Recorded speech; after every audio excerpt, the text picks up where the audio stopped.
Welcome to Pete and Hannah's Watch List. I'm your host, Pete Mitchell. I'm here with my great co-host, Hannah! Hello, people. Hannah, Yes, we're here today for AFI Top 100 10-Year Revisited. that's right. But before we begin, let us tell the viewers and the listeners what they should do. Could you pretty please leave a like and subscribe to our channel? Mm-hmm. Leave a comment down below your feedback on this show, thoughts, feelings, criticisms, all that jazz about movies and film. Hit that notification button and you'll get great content like this one, including What's Next, where we talked about Black Bag. Great movie, championship belt holder for me, of course. And Electric State, where you were not so glowing. Hannah, Miffed. tomorrow is movie news, and then we've got reviews That's and right. previews. Hen, Yep. today is all about AFI Top 100 10 Revisited. It's movie number 35.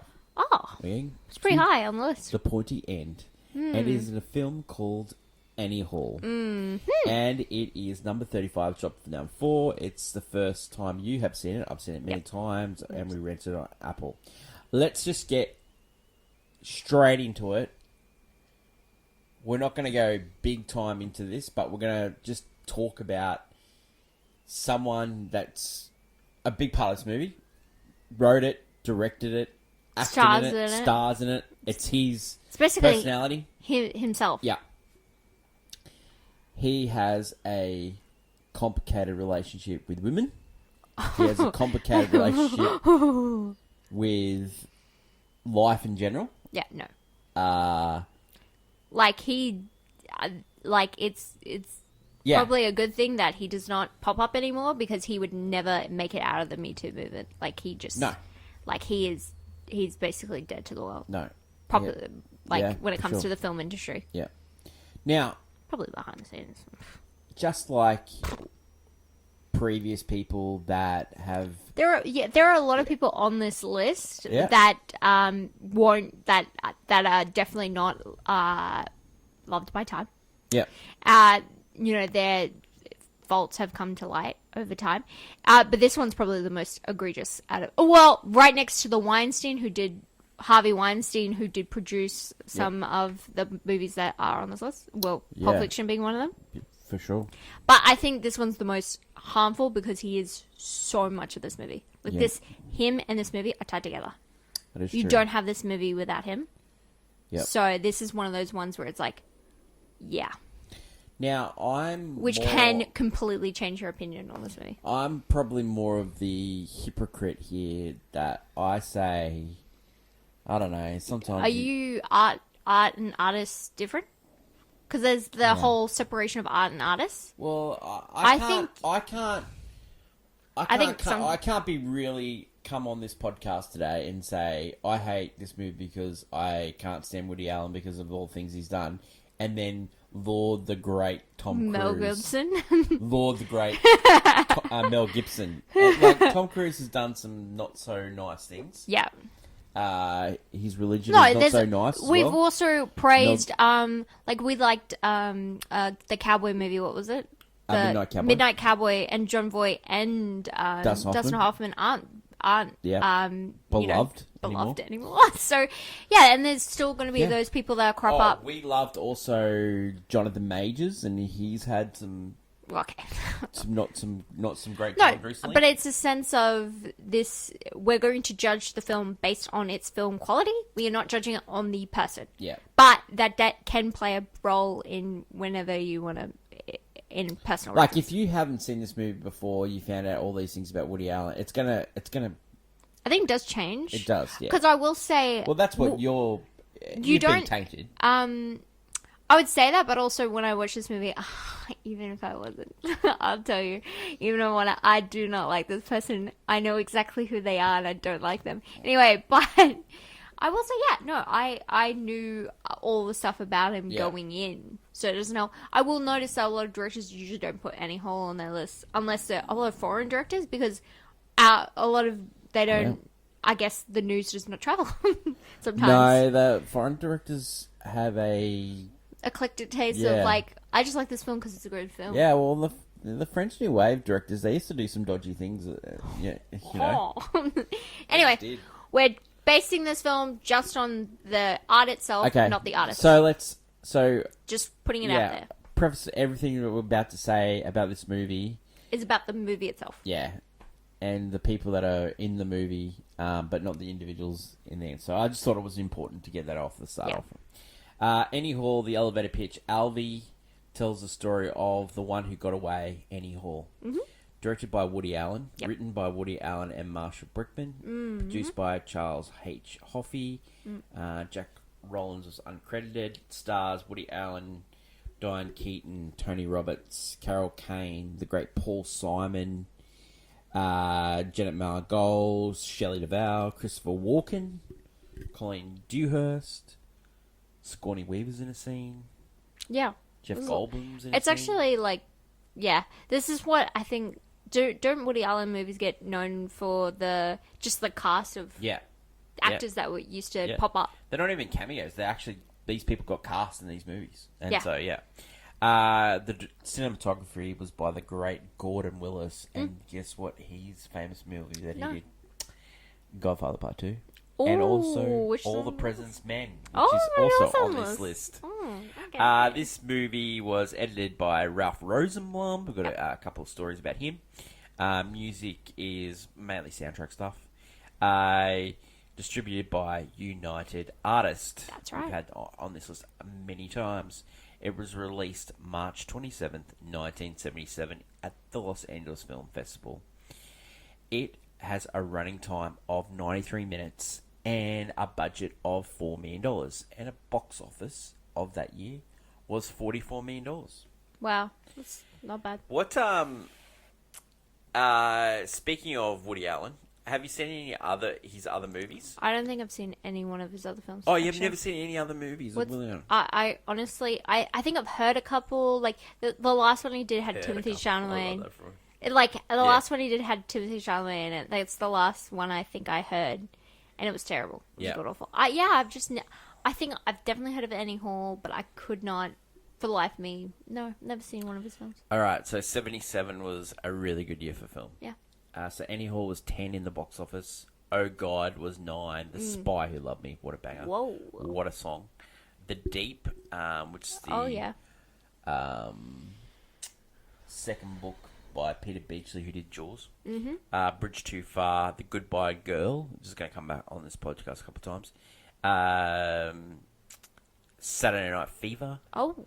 Close Encounters of the Third Kind by Steven Spielberg. Ooh. Smokey and the Bandit. Oh, love Smokey and the Bandit. What a movie. And Star Wars, which is going to be on this list. Star Wars. That is a great little box office. Honestly, yeah. Star Wars and Smokey and the Bandit. What a movie. I would have seen those multiple times. All right, Hen. How did this film come about? Yeah. The idea for what Annie Hall became was developed by Alan walking around New York City with his co-writer Marshall Brickman. The pair discussed the project frequently, sometimes becoming frustrated and rejecting the idea. Alan wrote a first draft in a 4-day period. Brickman came back and said it was changed a couple of little things, and then they went to United Artists and asked for $4 million. Many elements from the first draft did not survive. It actually was originally Woody Allen and Annie Hall waiting for the movie, and then they left, and actually a murder happened, and it was sort of like a murder mystery. He ended up making that movie later called Manhattan Murder Mystery, which also starred Diane Keaton. The draft that Allen presented to the film's editor, Ralph Rosenblum, actually concluded with the ending not shot yet. And so they didn't actually have the idea for the end for this movie when they first wrote it. That makes a lot of sense. Okay, so a lot of people think that Woody Allen made this movie about himself. These are a couple of little hints that I might say it is true. Diane Keaton's real name was Hall. Oh, yeah. People called her Annie. Ooh. Because it was a nickname. Yeah. And her and Alan were romantically involved. Oh. But Alan says that stuff that people insist this is autobiographical is, it's not. It's an exaggerated from the meaningless people who have the little nuances base. People got into their heads that Annie Hall was an autobiographical. I couldn't convince them and it wasn't. So he says it's not. The role of Annie Hall was written specifically for Keaton, and they had worked on previous films, Played Against Sam, Sleeper, and Love and Death. Woody Allen, some, not every movie's awesome, but there's some great ones. I liked his stuff with Scarlett Johansson. There was a Match Point where she played a mistress of a tennis player. I gathered from Match Point. There was one with Hugh Jackman. Oh yeah. Yeah, that was quite good. It was about a rich benefactor sort of guy and a reporter. Yeah. That was quite good. That was funny. I love the like his early 2000s stuff. Manhattan Murder Mystery. I liked that one. Yeah. I also liked the movie Played Against Sam. That's great. Also, the movie with Owen Wilson, Rachel McAdams, Midnight in Paris. Oh, Also, Midnight in Paris, yeah. Great movie as well. So there's some of the works that I really like. Diane Keaton. She's going to come up with this list a couple of times more. I love her. However, not for Baby Boom. I love her. Yes. Godfather Part 2 played Michael Corleone's wife. We're going to come up to that in a couple of weeks' time. Man. But yeah, man, that it's so good. The Father of the Bride movies. Father of the Bride. Remakes. First Love it. Wives Club. First Wives Club. Love it. No, she's... Baby Boom. Yeah, Baby What a movie. Yeah, she's very What a movie. beloved. Yeah. She's actually a solid actress. Oh, and Like, in this movie, actually solid. she is so attractive in this movie. Yeah, but also She is...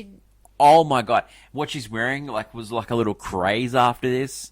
But I will say her acting in this movie, like, the character goes through a progression, it shows. Yeah. Through her acting. Yeah. I understand. Tony Roberts, we saw him in Taking a Pelham 1, 2, 3. Yeah. He was also in Serpico. Yes. Carol Kane, she's a famous comedic actress. You saw her in Addams Family. Oh, okay. Yeah, okay. she's in heaps. Paul Simon, what a singer-songwriter. Singer, yeah. Simon Garfunkel, of course, but he had, he His wrote own America. hits. Yeah. He wrote Julio Down by the Schoolyard. Yes. You Can Call Me Al. Like, it's just mate, what a Oh, legend. yeah. What a legend. Graceland. Oh, mate. This goes on and on and on. He plays Tony Lacey in this movie. And your boy Christopher Walken, which we've already seen on this list for Deer Hunter. And He's in it for like 3 minutes. Yeah. Maybe 2. I don't know why he did this movie, but love him. I love him. The critics love this movie. Did they now? They did.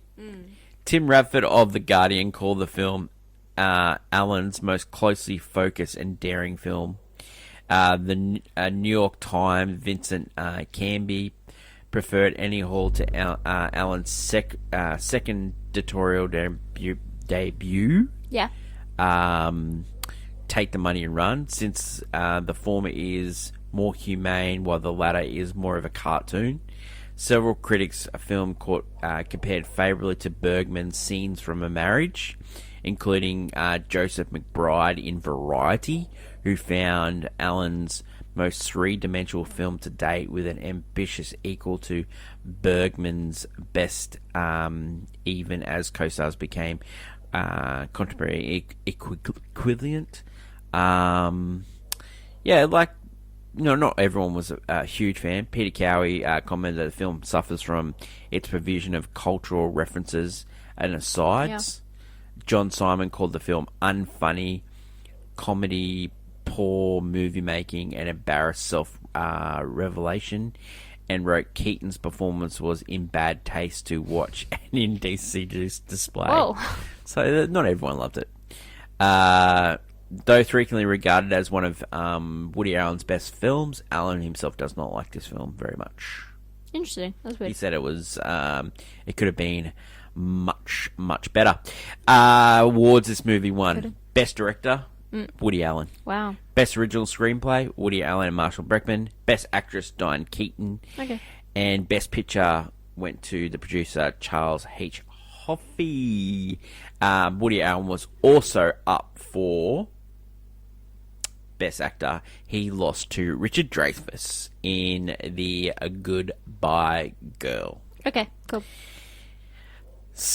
Hen. Yeah. Best Picture nominees that year. Yeah, The Goodbye tell me. Girl. Okay. No. Julia, Yep. The Turning Point, Star Wars. Oh my god. Star Wars actually was the favourite to take it out. And you know what should have been? Yep. Star Wars. Annie Hall's director Woody Allen also beat out Steven Spielberg for Close Encounters of the Third Kind. I could argue that too. I mean, I've not seen it, but I love Steven. At 93 minutes, Hannah, this is the second shortest movie to win Best Picture. The shortest film to ever win Best Picture was Marty in 1955. Really? That went for 91 minutes. Wow. The first cut of this movie actually ran for 2 hours and 20 minutes. Among the scenes can't that do later were Alvin and his former castmates in the present day. Alvin is a teenager. There was a film... Christopher Walken's driving scene was also cut. Well, they only do a little bit. Yeah. Which is funny. But it was restored later. New material for the ending was filmed on 3 occasions, but most was discarded. The final montage was a late addition. Yeah. Yeah. This actually went over a budget by $1 million, and it was only supposed to take a couple of weeks to Film? edit. Yeah. And it edit. ended up taking way longer. Film reaction to this release recently. Rotten Tomatoes 97, Letterboxd 4.0, Yep. IMDb 7.9. People have written a lot about this movie and a lot about Woody Allen. How I Met Your Mother. Yeah, it's Ted's favorite movie. Ted's favorite movie. Yeah. You know Simpsons. what? You know what? I like those Woody Allen films, except for that.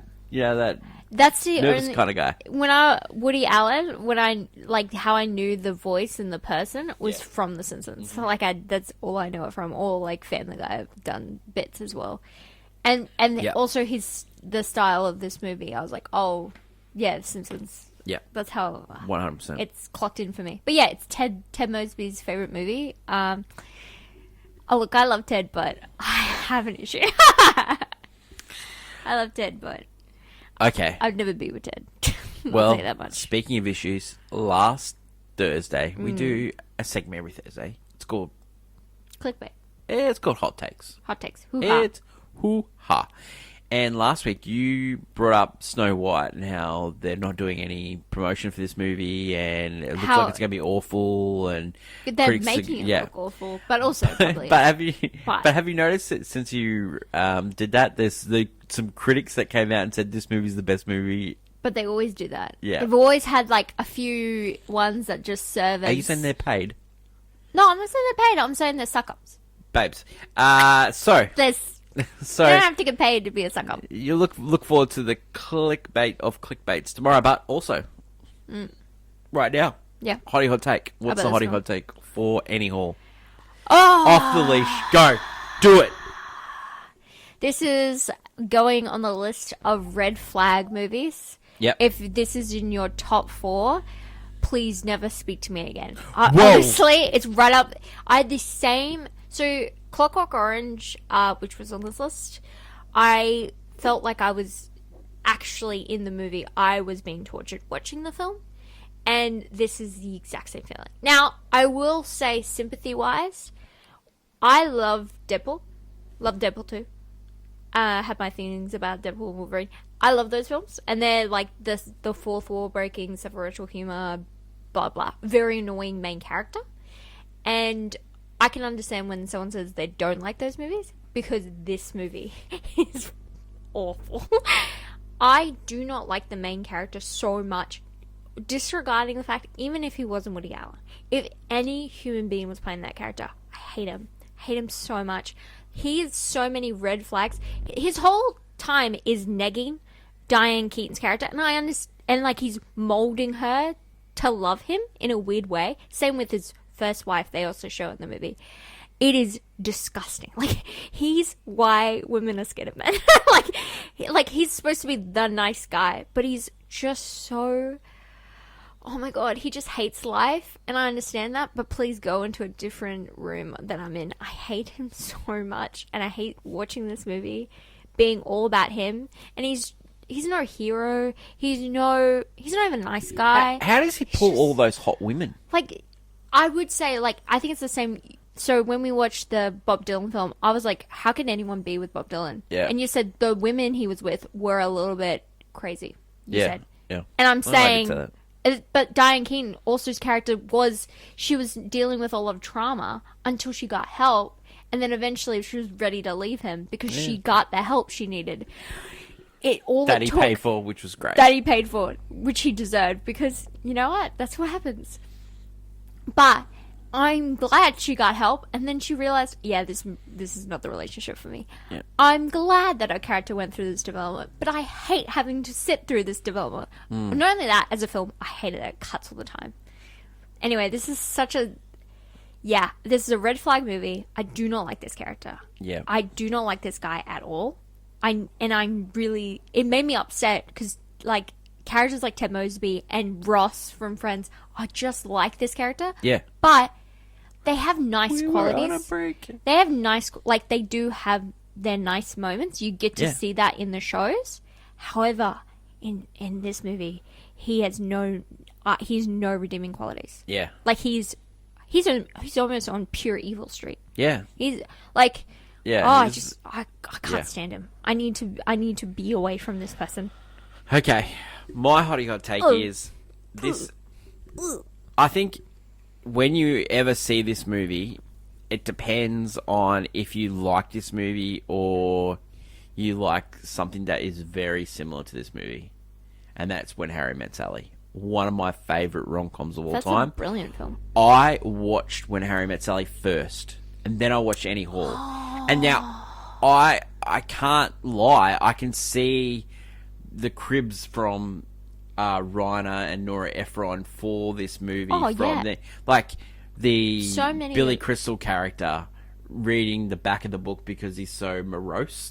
That's what, you know. No, he has also that kind of end of the world idealistic characteristic. But again, Billy Crystal he has some redeeming factors. He's a nice guy at times. Like he actually. So I think it's one of those cases where it's when you see the movie. Like I think I brought it up a couple of weeks ago when I said I saw Paddington in Peru before I saw the other Paddingtons, and I then rewatched the other Paddingtons, and I didn't think Paddington in Peru was that bad. I thought the other two were great, but I just didn't think that Paddington in Peru was that bad. And it all depends. Is a masterpiece. True, but it just all depends. When you saw the movie, I think it does. I think it does. You know what? I really understand that because you're like, this version is the only version I know. It's the best version of it. I'm seeing what maybe be the first of it, and I'm like, no. My movie's I can better. definitely see why people like this movie. I could definitely see why. I don't want to talk to these people. Okay, well, I like it. Yeah, but I meant, like, you're not putting on your top 4, are you? No. There you go. No. I oscillate between Harry Met Sally in my top 4 and not in my top 4, but I would never put this above Harry Met Sally. Harry Met Sally is a top 20 movie of all time for me. Harry Met Sally works. It does. Because you know what? This movie doesn't have that is the corny cheesiness that a rom-com needs. This one is so egregious, self-loathing, I don't know, it's just so freaking. It's torture to watch. Alright, let's get this torture over. Let's go to Pete and Anna's review and let's go to scene breakdown. Okay, so this movie is all about Alvy, like, talking to the camera, breaking down the fourth wall. Yeah, so he introduces himself, he says, I've met the love of my life, it hasn't worked out, this is the story behind it. And he goes, let's just go back and talk about myself. So this is all about himself. He introduces himself. He goes back to what his school. He says the Marx Brothers line and he uses this line a few times where he says, "Oh, that actually wasn't a Marx Brothers line. It was actually a Freudian line where I don't want to be a part of any club that will have me." I'm a paraphrasing here. Yeah. Then he uses a lot of Jewish humor where everyone is anti-Jewish. Oh, yeah, that's his a shtick. big That's shtick. his shtick. That's a big shtick. Yeah, because he's a comedian. Yeah. And he writes. And then, so his comedians. friend Rob, they each call each other Max. Because in real life, that's what they call each other, because they don't like using their real names in real life, so it draws attention. Yeah. Even though everyone knows what Woody Allen looks like. Anyway. Yeah. They're using it as a fun nickname, Yeah. sort of thing. So, like, another similarity between Woody Allen and Alvy as a character, both were stand-up comedians. Yeah. And then both became writers and both became director. So, Annie's running late, and Alvin runs into some fans, and they're all over him, and they all want autographs and all this stuff like that. Then he makes a dig at them, like The Godfather, and Yeah, so there's, and it's fucking, who is it's like Diane Keaton from The Godfather, just like, you know. Then they're waiting in the line for the movies, and so the movie's late. She's late, so they miss the start. I can't do it. Yeah. As soon as he said it, I was like, no. Babes, Ick. the ads, you know? No, but he was just like, I gotta watch at the start. I'm like, Yeah. what? It's like the credits and the opening second. Oh, Like, there's like the scene where they're waiting in line to watch that morose Jewish movie, the 4-hour documentary. Pete Love and World War II. So, like, there's a guy in the line, and he's talking loud, and he's, you know, naming going Samuel on Beckett. about these, And Alvy's trying to have a conversation with Annie. Annie's like saying, you know, we're having problems, and Alvy's like, all he's talking about is this guy. Yeah. This guy's like, and then the guy makes a reference, and then the guy references the guy in real life, Marshall. And so he brings him out. Yeah. So breaking that fourth wall I again. wish we could do this. That was supposed to be Fellini, but he wouldn't do it. Ah. So, yeah, because he was talking about Fellini movies as well. And so, Alvy and Annie are having problems, and then Alvy and Annie are having problems, and then so she goes, well, you had problems with your two former wives, and so then you get introduced to the former wives. And so you get former wife, yeah. Allison, and like there's a couple of cute lines that he gives, like I think you're cute, and you know, like it's just cute little lines. And then he's doing like a roast, and I was dating a girl, and she worked for the Eisenhower administration. And I was trying to do to her what the Eisenhower did to for the country. last 2 years, yeah. And then so one of the reasons why I broke up with Allison, Allison wanted to sleep with him, and then he would just start talking about the JFK assassination. Yeah, he'd avoid it. Yeah. Like he didn't want to be. Weirdly enough, he didn't want to be intimate with And her. the reason why he didn't want to be with Allison is because Allison wanted him. Yeah. Yeah. Oh, he's he can't handle. And again, we use the Groucho line marks. It's a Groucho line. I don't know about the Freudian line. And you know what? I'm not a fan of Groucho Marx. We already know this. So then we go back to Annie and Alvy, and like they're playing with crabs. The lobsters. Lobsters. That was like the first scene they actually shot. They actually cracked each other up in this movie. They really got along. Well, this is. There was like one little line, like, you speak shellfish. Yeah, Like, there was. Yeah. Oh, I don't like holding those things. And then, like, so another thing is like, throughout the movie, there's like times where they're actually watching themselves like it's like a museum. They watch piece. it back, yeah. Yeah, like the Annie seeing her younger self.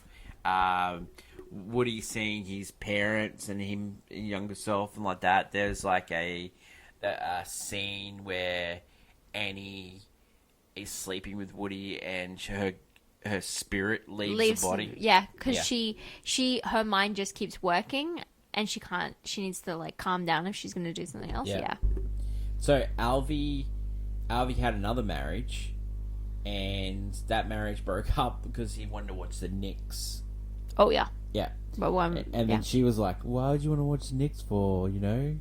And then so all those little things, you know. And then Annie so it went back to Annie and Alvy, and they were sleeping together, and Alvy was like wanted to sleep with her all the time. Yeah. And Annie thought 3 was enough. Like, it was way too many. Alvy wanted more than 3. And then she's like, oh, let's go, you know, like it's just, you know, back to the second wife. The second wife wanted to move out of the city. He goes, no, you don't want to move out of the city. That's where the Manson family's from. Like, it's like, yeah, he had ridiculous reasons for everything that happens in the relationship. Yeah. Just something else. And there's like he's saying like the sun is bad for you and all that stuff like that. Yeah, he had theories. They were just excuses. Yeah. So then we meet Alvy and Annie for the first time when they play tennis. Yeah, when they first met. Diane Keaton's outfit. The meet cute. The huge collar up. And then later, Then she puts on the vest. The iconic vest with the hat and everything. Damn it, that was so good. Then she says, "I'm a very good driver," and that whole scene where she's basically saying, "I want to be with you." Like, she's I like, want to go out. I want to go out with you, and he does not clock in at all. She's being actually really cute. Yeah, but he is. Yeah, he's so nothing. He's so about himself that he doesn't understand what's going on. Yeah. So she's driving. She's a really bad driver. She parks. He goes, "Oh, that's where my house is," and he says the line there, "Oh, we're so far from the court. I have to walk." Yeah, it's like I was like, brother, we can walk to the curb from here. Then he tells her he's 15 years being analysed. He has 2 ex-wives. He never wanted to show his body to a male before. Yeah. And then she's like, after all he's talking about, and then she goes, "Yeah, you're what my Grammy calls a real Jew." And then he's like, she goes into her family life, and you realize, oh wait, no, her family's messed. She's got some screws loose. So there's a really good scene here where they're talking, and the actual subtitles of what they're actually saying to each other, what they're actually thinking in their head. And she's like, "I don't want you to be one of those guys that is going to hurt." Yeah, me. and he's like, "I wonder what she looks like with her clothes off." He's like, that's in his head. Yeah. Oh, I sound bad. Yeah. Because they're just making up stuff to each other. So then he goes to see Annie sing. She's a singer. Alvy tells Annie, about his life, and then they sleep together, and they really enjoyed their first time together. Alvy tells Annie how miserable he is. They tell each other they love each other. Yeah. That's a cute little scene on Brooklyn. You got Brooklyn Bridge in the back here. They move in with each other, but Alvy doesn't want Annie to move in. They fight about dumb stuff. How one of the facts is that Annie's dumb. They go on this trip where goes to a college campus and performs, and then they're going to meet Annie's parents, and they're staying over this bed and breakfast sort of thing. He brings an orange light globe to make it look like New Orleans, and that's the scene where she leaves her body and because she needs grass to calm down, and he's like, "I don't want you to take grass. I want you to be here." Like, oh, guy. So all this time, he's trying to convince Annie to go back to school because he thinks Annie's dumb. That's the whole. Yeah, the whole movie. He's trying to mold her. Yeah. To whatever he wants. Yeah. Perfectly. And especially after they meet the family, and then we get the Christopher Walken scene with the car. Because he's like, I think about, what if you're driving the road and you hit a deer and you drive straight into it and it explodes. He's talking about basically just death. He's like, I wonder what it would be like to crash my own car. And then they're like, oh, he'll drive us to the airport, and you just see the scene of him driving the car, and I'm like, that's the funniest scene in the movie. Yeah. That's right there. Yeah. That's good humor. He predicted that the family would hate him. He also didn't want to. Yeah. He also didn't want to buy out the family. No. He does not try to get people to like him. Yeah. That's his whole thing. It's all about him. Yeah. And like it or lump it. And sometimes I can agree with that. Sometimes I do not agree with that. So finally, Annie decides to go back to school. Yes. And Alvy automatically thinks that she's cheating on him. Yeah, and hates that she's close to the the It was his professors. idea, and now she wanted to do it. He's saying, it's moronic idea, adult education is junk. It's before that, it was adult education is great, Then you get the large vibrating egg scene. You get the Wicked Queen cartoon.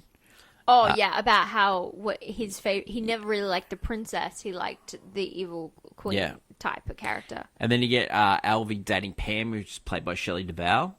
And then Annie rings him and then says, come over. And then he goes, okay. And then he comes over like 3 o'clock in the morning. And it was just to kill a spider. And then he kills... Understandable. By the way, completely understandable. Kills the spider. And then they sleep together. And then she says, were you sleeping with somebody? And he goes, no, I was just watching... TV. I listened to the radio. Watching TV. TV. Watching TV. And so... There was weird... The weird thing is, like, how many toothbrushes that she had? Yeah, she had 3. Yeah, it was a lot. That's a lot, isn't it? I guess, I get one for guests, but, like, still. Yeah, maybe there's a couple of boys over. I don't know. And then they both say, oh, let's not break up ever again, Then they have a weekend at Brooklyn where Annie and Rob, and they see his young child. And that was the last time Annie was actually happy with Alvy. And then Alvy starts paying for an analyst. And then the analyst is driving them apart. Yeah. Because he's seeing his and hasn't done anything. But she goes sees hers and she's starting to actually It's a make great progress. scene with the tit-for-tat analyst. Like, they filmed that in the same studio. Yeah. And, it's quite good. Where it's got that joke of the, three times a week. Too much, not enough. Yeah. Then we get Annie singing, and she really impresses Tony Lacey, which is played by Paul Simon. And he's like, "Oh, come to this party with Jack and Angelica," which is Jack Nicholson and Angelica Houston. That's cool. That's funny. And then they end up going out to LA and end up meeting Tony Lacey at Tony Lacey's place. They have a party. Mm-hmm. Alvy's out there, and he's supposed to give someone an award, but he makes himself so sick. He also, which is something, a detail in this movie where he... Oh, we've all been there. But the reason he doesn't perform his own jokes, he just can't, he doesn't want to perform. Like, he hates doing it. He hates being in front of the camera. Yeah. And so for him, it's just like, I have to present this award. Oh, I don't feel up to it. I've called...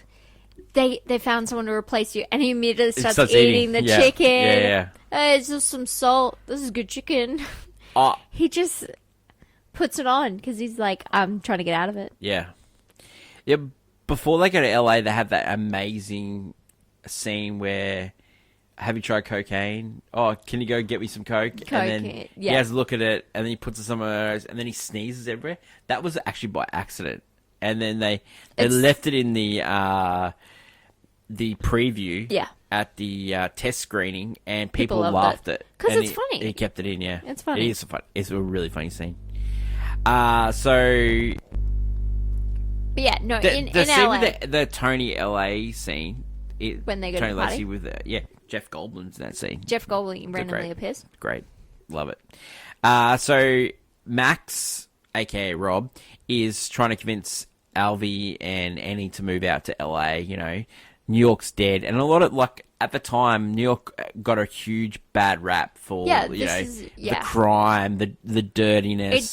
It does. I've been to LA, New York recently, and it's still dirty. Well, yes, but in a sense that at this time, New York was going downhill and LA was going up. Yeah. I don't know. At this time period. It's pretty much the same now. Yeah. But back in the time. Finally, on the way home, they realise that they're not there for each other. They have that breakup scene. Yeah, I will say on the plane, they're both having the same thoughts. Where she's like, oh, like, I feel bad.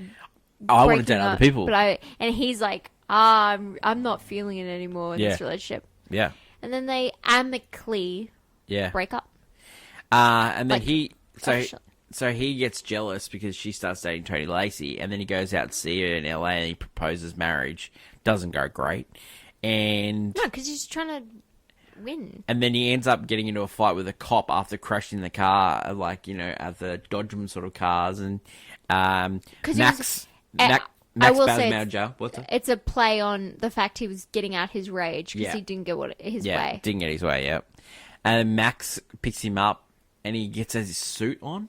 It's like a white suit with a green visor. And then Alvy says, are we going through plutonium? Or something Yeah, it was like being all...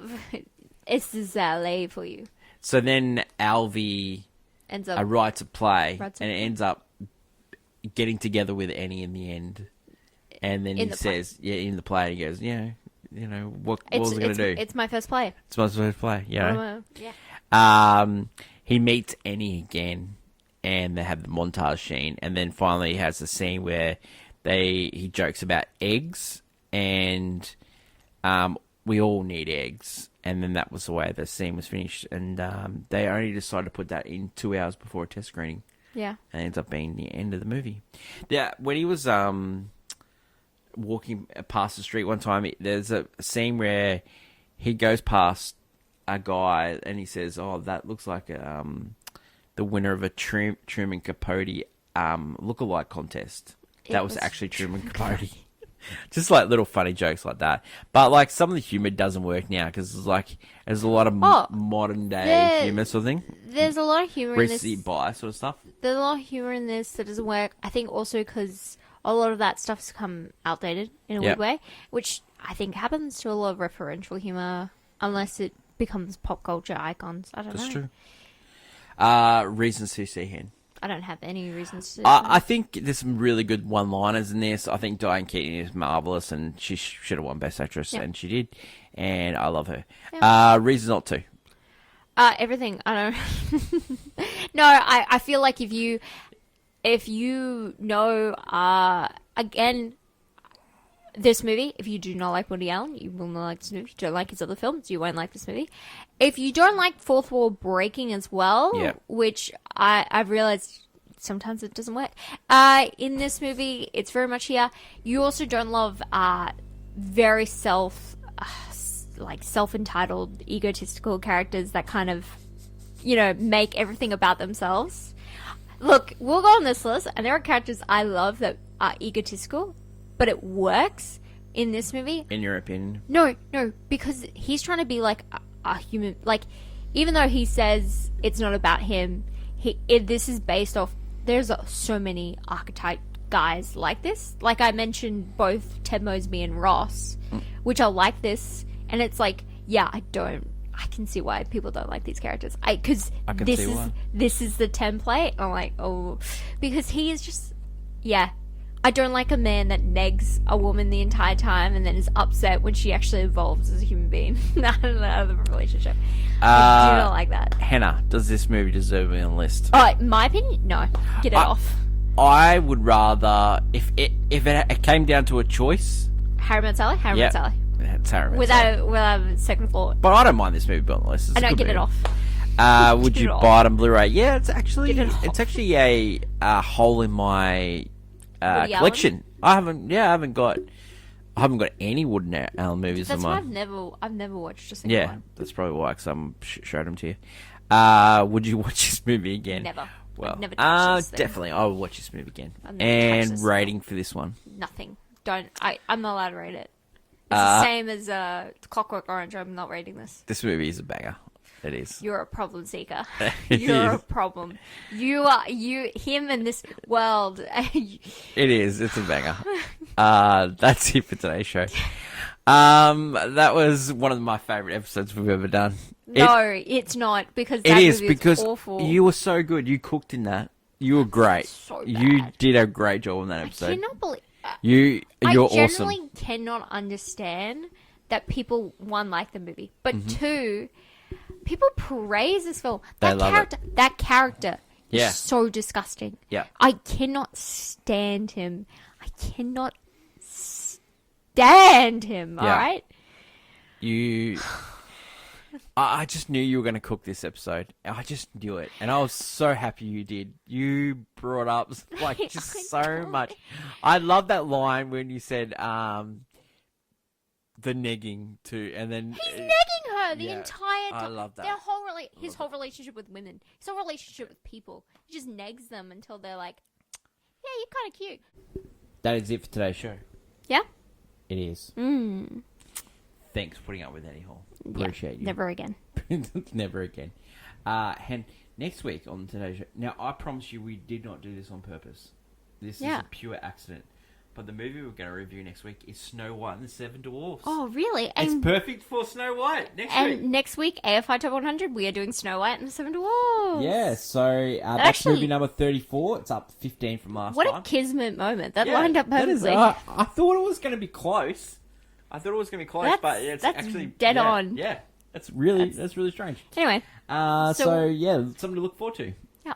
We'll get to maybe one of our hot takes or clickbaits is, the fight between live action, the new version, and the classic. I think I doubt mine will be, but I don't think so. I think it might be my hottie hot take. I've got mine hottie hot take already done. oh, interesting. Yeah, it's Are already done. you gonna bastardize Walt Disney?